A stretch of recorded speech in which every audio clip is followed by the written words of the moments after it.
Hi, I'm Ross Eadie, your elected City Councillor for the Mynarski Ward, and this is our inaugural edition of the Mynarski Minutes, a weekly report from your City Councillor letting you know what's happening out there in our community.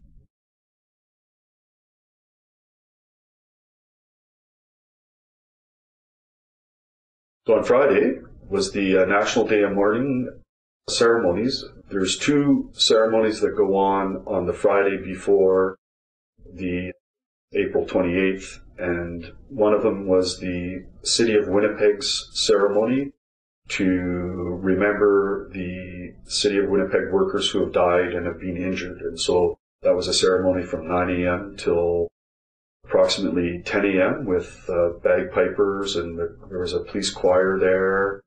And we of course lowered the flag for those workers, and there was 8 firefighters who were noted as having died, not directly in a fire, but indirectly through getting cancer. And it was pointed out that there's a lot of plastics that are in fires nowadays, and the toxins from that actually are killing firefighters. They have these great suits that protect them from 1,000 degrees, doesn't protect them from breathing in these toxins and then them dying later from the results of that. And then at 11:45, we met at the Union Center, where the Safe Workers of Tomorrow and other union representatives brought together and organized a walk that happens every year. Usually it's from the Union Center to the legislature, and then inside we'll hear speeches and awards are given to young people who have done good things towards recognizing that workers' rights are human rights.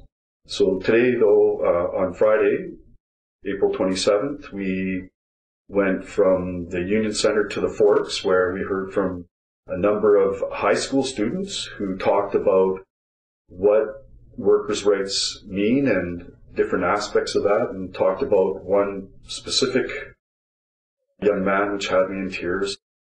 People in Winnipeg might remember the young boy of 15 years old who was working around an asphalt truck, and he was moving to get a couple of shovels full of asphalt out of the way, and he fell into a pile, and he died. So, and a lot of young people, they say, end up dying, or if it's workplace accident, it's usually in the first 3 months. Also on Friday, we had our usual Meet Us at the Bell Tower at 6 p.m. That's the Aboriginal Youth Opportunities group of people, who's led by Michael Redhead Champagne. And there's a whole bunch of other groups. There's the North End Opportunity Network, which is a bunch of young people who work out of the Ralph Brown Community Center who show up at Meet Us at the Bell Tower.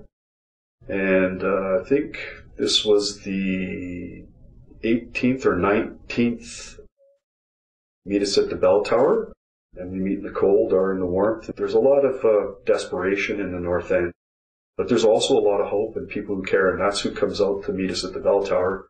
And I invite anybody to come out. It's a great thing to do.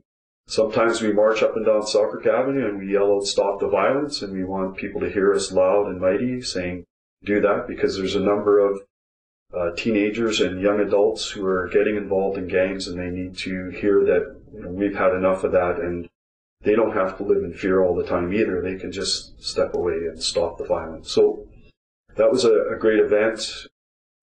Michael Champagne had the young ones doing chalk art on the grounds at Powers and Selkirk Avenue. It was kind of interesting. I didn't participate in that, but overall it was a good event, and we heard from an older senior gentleman, an elder, who talked about, and was in tears talking about his concerns for the young people and how he loves them and he doesn't want any of them to hurt each other, because that's what they're doing. They're hurting each other and killing each other, and it's not right.